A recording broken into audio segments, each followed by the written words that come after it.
Hi, I'm Chiniquy. This is the Hard Money Minute, sponsored by IMC Money. Check them out, imcmoney.com. That's where you go for all of your acquisition and development financing for distressed properties. You can also get construction loans, proof of funds, all that kind of stuff. imcmoney.com. Okay, today I want to chat a little bit about the title company. And I get this question a lot. People say, hey, do I need to use the seller's title company?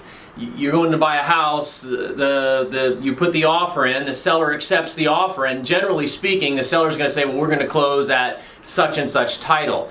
It's very common that the seller chooses the title company up front. They kind of hold a little bit more of the cards than you do as the buyer.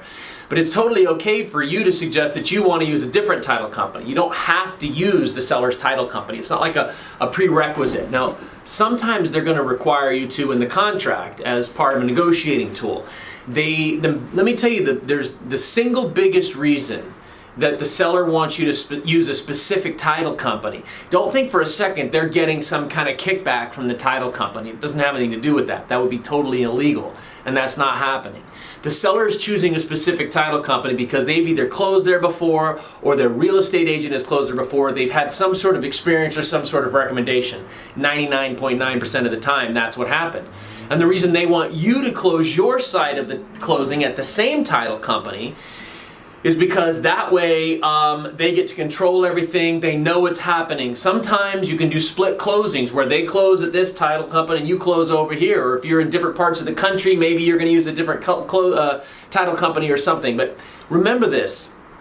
You don't absolutely positively have to use their title company. You can use your own.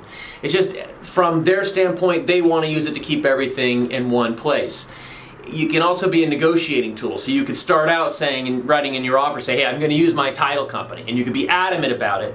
And then when you need to give something up at the end, if you need to give a concession, you could give up that and say, okay, well, I'll close at your title company. It could be one little thing.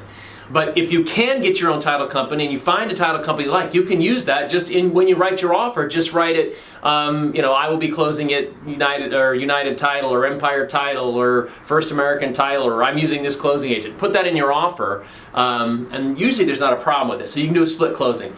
And if you don't mind closing over there, sometimes it's not a bad idea to meet other title companies besides the one that you're normally using with. I like you to have, it's really good to have one title company that's kind of your go-to place. But it's also good to meet other people and see how other businesses work and interact. And so don't just be too narrow on that one title company.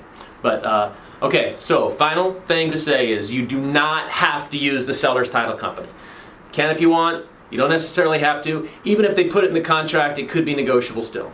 So just keep that in mind. All right, that's it for today. That was the Hard Money Minute. If it was a little longer than a minute, don't worry about it. I'll make up for it. I'll do a really short one later. And I'll keep doing these things. So if you keep watching, I'll keep making them. See ya.